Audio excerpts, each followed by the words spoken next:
Hey everyone, welcome back to my channel. Today we're going to be talking about member access or partner access through Family Search. So one thing that Family Search is really awesome is that if you are a member of the Church of Jesus Christ of Latter-day Saints, then you can have access to other family history databases or genealogical databases to help you in your search for more ancestors.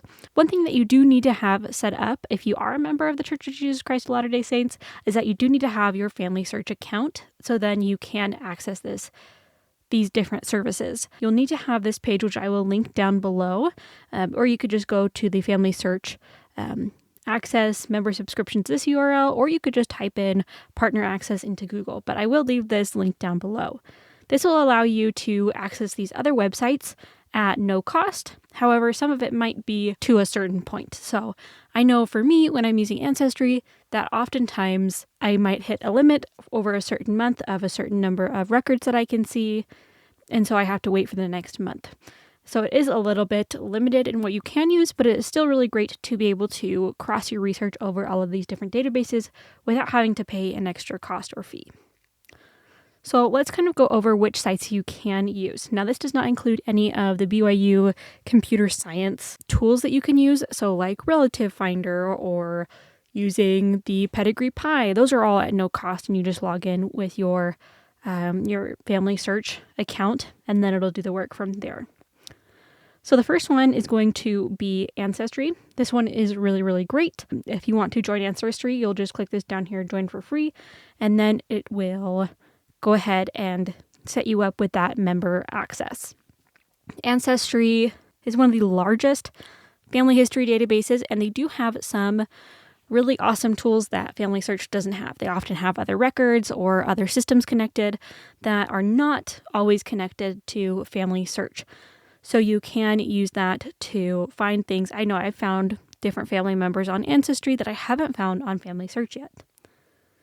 You can also sync your data, so meaning you can move it back and forth between Family Search and Ancestry, which has been really great to be able to add people from one system to the other, so then it saves a lot of time. So the next one is going to be MyHeritage, very similar, whereas Ancestry is more focused on the US, MyHeritage is global, and it also has a bunch of different records that you might not find on Family Search or might not be in Family Search yet.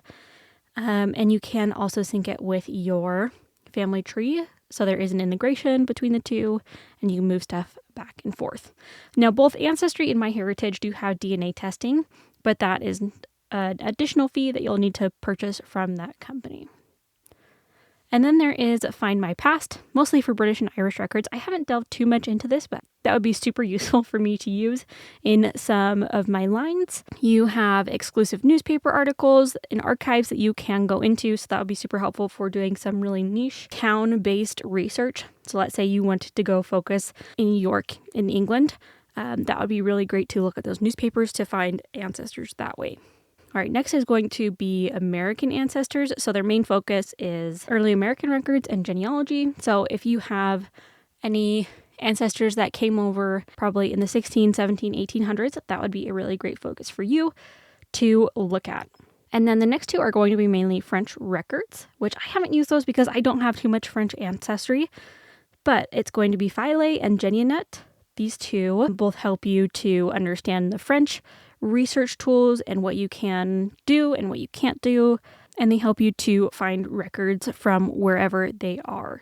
GeniaNet also allows you to upload your DNA testing. So let's say you purchase DNA from either MyHeritage or Ancestry, then you could download that and then you could upload it to GeniaNet, and you might be able to find more family members and help you kind of fill out some of those lines that you might not know. But that comes to the end of this member subscription or partner access from Family Search. Again, if you want to use any of these, I'll put this link in the description, and then you will be able to click on the join for free and then create a login for these different services.